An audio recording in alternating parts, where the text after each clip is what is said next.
He begins with the moral principles. So we have very simple principles that are truly universal.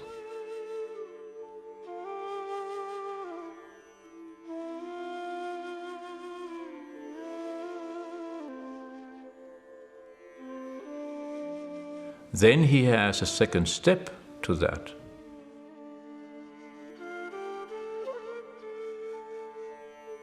Which is how we live when no one is looking.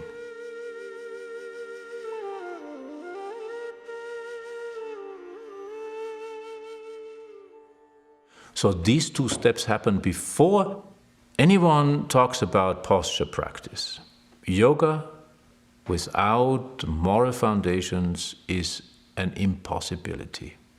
It cannot fulfill itself, it cannot have the effect it is intended to have, and it can truly not transform human life.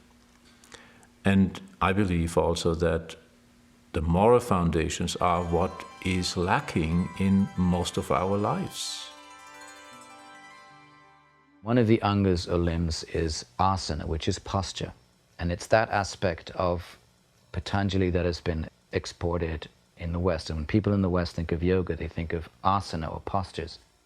The only purpose of asana for Patanjali is so that one can sit without distraction for meditation, so that one's not going to get pins and needles or have to get up and stretch one's legs. So his concern is samadhi.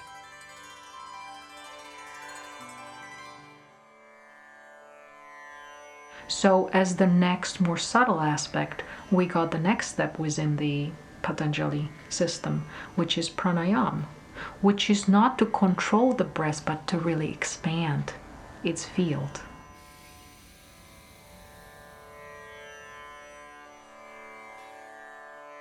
Lengthening of prana means the lengthening of the breath, the slowing down of the heart rate, the slowing down of mental activity, and so on.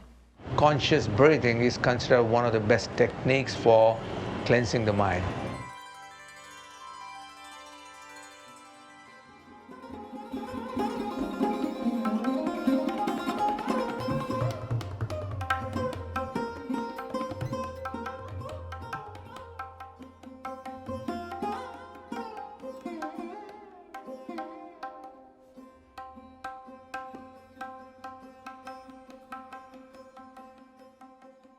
The fifth step, pratyahara, which is really the bridge between the physical, more physical aspect and the very subtle aspect. And that is the control of senses. Their job is to be turned outwardly, and as long as they stay that way, we will be leaking and losing incredible amount of life energy over which we have no control. The senses are turning away from external objects. We stop hearing sounds, the eyes close, we don't see anymore. Everything is turned inward.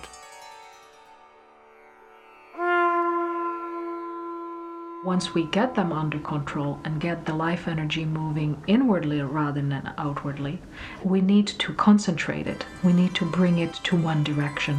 And so we had dharana before even dhyana, meditation, and the rest is up to the grace of God. When the mind is contained within itself, then we can begin to swim in this ocean of the psyche. That is the forte of yoga. The path is laid for intense concentration, or dharana. As the drops of oil merge to form a stream, so do the meditator, the object of meditation, and the process of meditating become one.